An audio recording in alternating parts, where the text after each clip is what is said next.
ತಮಿಳುನಾಡು ವಿಧಾನಸಭಾ ಚುನಾವಣೆ ಪ್ರಚಾರ ಕಾರ್ಯಕ್ಕೆ ಇಂದು ಸಂಜೆ ತೆರೆ ಬೀಳಲಿದೆ. ಅಂತೆಯೇ ಪಶ್ಚಿಮ ಬಂಗಾಳದಲ್ಲಿ ಮೊದಲ ಹಂತದ ಚುನಾವಣೆಗೂ ಸಹ ಬಹಿರಂಗ ಪ್ರಚಾರಕ್ಕೆ ಇಂದು ಸಂಜೆ ಮುಕ್ತಾಯವಾಗಲಿದೆ.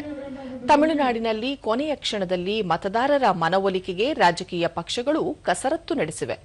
ಡಿಎಂಕೆ, ಎಐಎಡಿಎಂಕೆ ಹಾಗೂ ಬಿಜೆಪಿ ಪಕ್ಷಗಳ ನಾಯಕರು ಬಿರುಸಿನ ಪ್ರಚಾರದಲ್ಲಿ ತೊಡಗಿದ್ದಾರೆ. ಬಿಜೆಪಿ ನಾಯಕರು ಆಡಳಿತಾರೂಢ ಡಿಎಂಕೆ ರಾಜ್ಯದಲ್ಲಿ ಕೆಟ್ಟ ಆಡಳಿತವನ್ನು ನೀಡುತ್ತಿದೆ ಎಂದು ದೂರಿದ್ದಾರೆ. ಎಐಎಡಿಎಂಕೆ ನಾಯಕ ಇ ಪಳನಿಸ್ವಾಮಿ ರಾಜ್ಯದಲ್ಲಿ ಕಾನೂನು ಸುವ್ಯವಸ್ಥೆ ಹದಗೆಟ್ಟಿದೆ, ಅಪರಾಧ ಪ್ರಕರಣಗಳು ಹೆಚ್ಚಾಗಿವೆ ಎಂದು ಆರೋಪಿಸಿದ್ದಾರೆ. ಕಾಂಗ್ರೆಸ್ ನಾಯಕರೂ ಸಹ ಪ್ರಚಾರ ಕಾರ್ಯದಲ್ಲಿ ತೊಡಗಿದ್ದಾರೆ.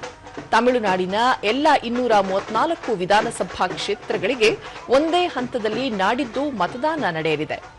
5.73 ಕೋಟಿ ಅರ್ಹ ಮತದಾರರು ಮತ ಚಲಾವಣೆಯ ಹಕ್ಕು ಹೊಂದಿದ್ದಾರೆ.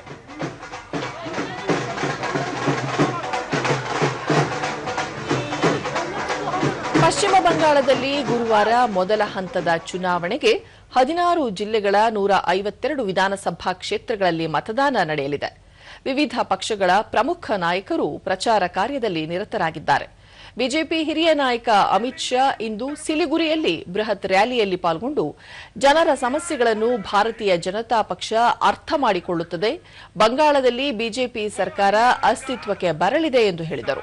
ತೃಣಮೂಲ ಕಾಂಗ್ರೆಸ್ ಡಾರ್ಜಿಲಿಂಗ್ ವಲಯ ಮತ್ತು ಗೋರ್ಖಾ ಜನರಿಗೆ ಅನ್ಯಾಯ ಮಾಡಿದೆ, ಗೋರ್ಖಾ ಸಮುದಾಯದ ಸಮಸ್ಯೆಯನ್ನು ಬಿಜೆಪಿಯೊಂದೇ ಪರಿಹರಿಸಲು ಸಾಧ್ಯ ಎಂದು ಹೇಳಿದರು.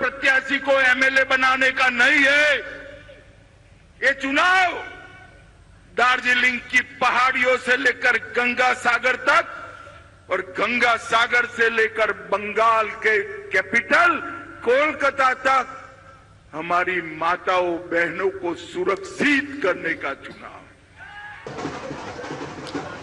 ಟಿಎಂಸಿ ನಾಯಕಿ ಹಾಗೂ ಪಶ್ಚಿಮ ಬಂಗಾಳ ಮುಖ್ಯಮಂತ್ರಿ ಮಮತಾ ಬ್ಯಾನರ್ಜಿ ಹಲ್ದಿಯಾ, ಬೈರಾಕ್ಪುರ್, ಜಗದಾಲ್ ಮತ್ತು ಜೋಡಾಸಾಕುಗಳಲ್ಲಿ ಸಾರ್ವಜನಿಕ ಸಭೆ ನಡೆಸಿ ಪಕ್ಷದ ಅಭ್ಯರ್ಥಿಗಳ ಪರ ಮತಯಾಚನೆಯಲ್ಲಿ ನಿರತರಾಗಿದ್ದಾರೆ.